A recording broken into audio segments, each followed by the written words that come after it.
ኮሚቴታትና ሁሉም ይሳኸዑም ዘለው ሀገረ ትግራይ ጉስጓስ ተጀሚረሎ ንዑ ዘቃላጥፍ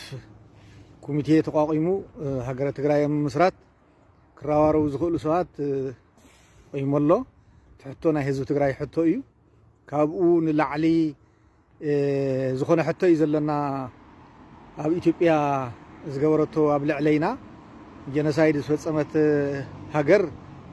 ትግራይ ኣጥፊእኻ ንምንባር ኣይከኣልን ኢትዮጵያ ክትባታተን እዩ ዘለዋ ትባታተን እውን እያ ዘላ ስለዚ እቲ ዝሓሰብዎ ተንኮል ተመሊሱ ንዕኦም ዝበልዕ ዝልብልብ ሓዊ ኮይነሎ ማለት እዩ ስለዚ መስዋእቲ ከፊልና መስዋእትና ዘምፃእናዮም ፍረ ቃልስናን ፍረ መስዋእትናን ሃገረ ትግራይ ምውናን እዩ ዓባይ ትግራይ ምውናን እዩ ብሰሜን ዘሎ ህዝብና ተፋጢጡ ብዙሕ ስቃይን ደምነትን ዝተካየደሉ ንሱ ናብ ስምምዕነት ተምፂእኻ ብሓባር ህዝብና ዝዓብየሉ ሰላማዊ ዝኾነ እርያ ዝፍጠረሉ ኣብቲ ከባቢ ክፍጠረሎ ብኤርትራ ዘንፀላሉ ዘሎ ፀገማት RSF ናይ ኤርትራ ድሮናት መጥቃዕቲ ፈፂመሎ ገለ ይብሉ ኣለዉ እዙይ እንታይ እዩ ዘልዮ እዙይ ዘልየና ዘመን መፅየሎ ማለት እዩ እቲ ፅምዶ ንዝያት ይኸድሊ ማለት እዩ ስለዚ እንድሕር ሓቢርና ማንም ይኹን ማንም ከሰንፈና ይኽእልን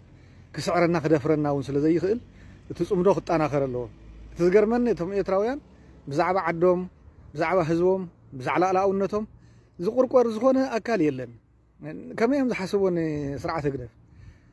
ሻዕብያ እኮ ምንም ዳርጋ የብሉን ክትብሎ ትኽእል ኢኻ ዝደኸመ ሓይሊ እዩ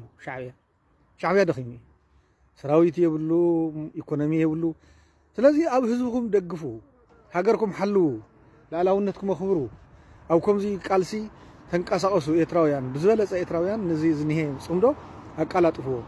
ኣብ ውድቀት ኢኹም ዘለኹም ስለዚ